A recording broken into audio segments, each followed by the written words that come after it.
Dito tayo ngayon sa sinasabi kong in-upgrade ko. Itong STC 1000 ko, in-upgrade ko ng SSR or SST Solid State Relay or Solid State Module na 40 ampere para maging heavy duty itong thermostat natin na STC 1000. Sa disclaimer lang mas napili ko to kaysa yung sa 4-in-1, 5-in-1 na yung mamahalin na mga thermostat. Ang sa akin lang, kung masira yun, wala ka ng backlash lahat. Mahirap ka ng maghanap ng alternatibo. Di katulad nito, separate yung thermostat, separate din yung humidity.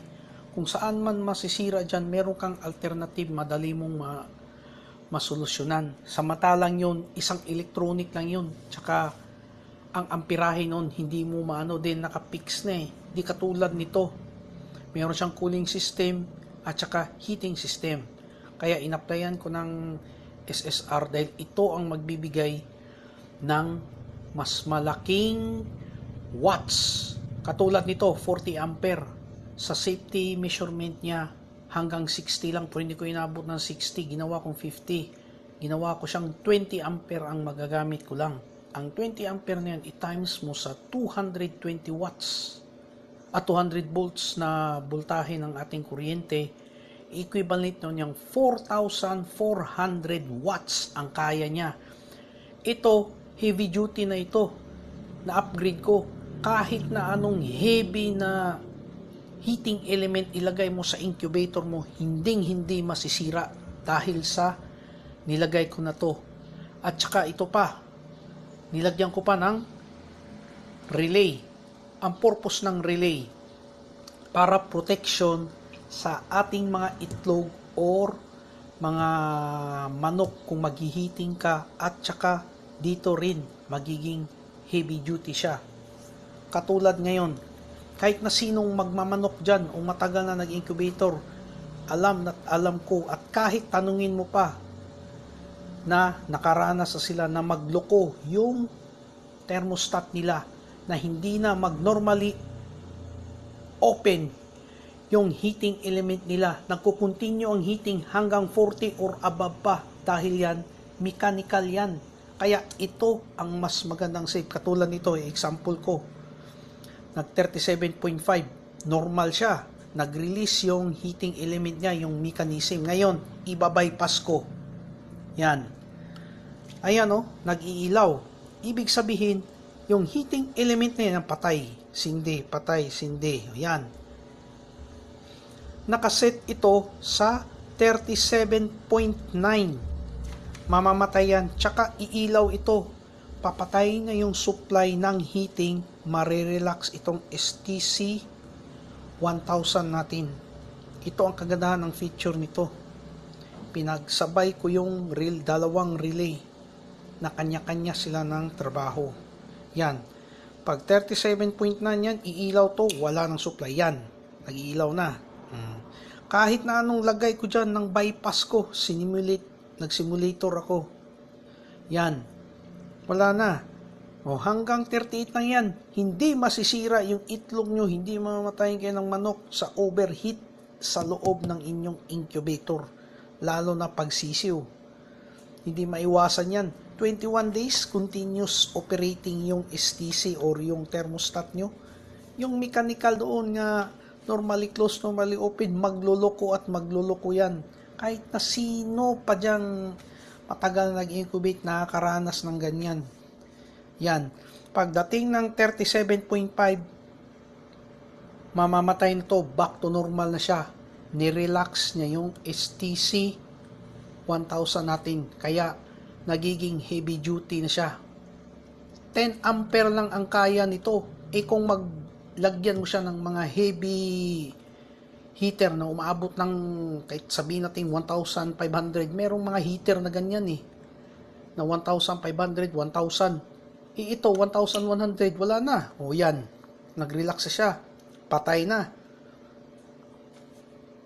Talagang protektado yung mga gamit natin dito. Hindi to masisira. Kaya ito ang kagandahan nito. Itong SSR at saka relay. Diyan nagbabase yung aking sa nakikita ko yan, babypass ko ulit. Yan, may ilaw na naman. Paangatin ko yan. Kaya ako lang, siya na lang mag-aangat dyan. Kasi 37 yan. Heat. Inaangat niya. Kusang nag-ano yan nag-operate ng kanya. Dahil umabot na siya sa limit niya na 37.1. Milaw siya. Mamamatay yan. 37.5. Tingnan nyo mga kamanok. Ito yung upgrade na inano ko. Ito pa fuse. Nilagyan ko rin ng fuse just in case na mayroong mga hindi masisira yung mga gamit natin. Yan. Tingnan yung mga kamanok. Mamamatay yan. Tsaka mamamatay itong ilaw nito. Yan. Patay na. Ngayon, ibabypass ko. Ipagpalagay natin. Nagloko. Ayan. Babypass ko. Yan. Milaw. Ayan siya, umilaw. Ibig sabihin, sinimulate lang natin. Nagloko ngayon. Hindi nag-release yung normally close niya na aparato sa heating element niya. Nag-continuous ngayon. Yan na yung sinasabi ko, nag-e-error. Nag-overheat yung heating element sa loob at saka yung temperature na palakas ng palakas hanggang umabot ng 40 pataas. Patay lahat similya ng itlog nyo. Yan, patay na siya. Kahit na wala ng power supply dahil dito. Pagdating ng 37.9 hanggang 38 na lang yan. Ang init niya sa loob. Hindi na siya tataas pa dahil dito. Ito yung protective system na nilagay ko. Automatic anti-overheat system. Yan siya.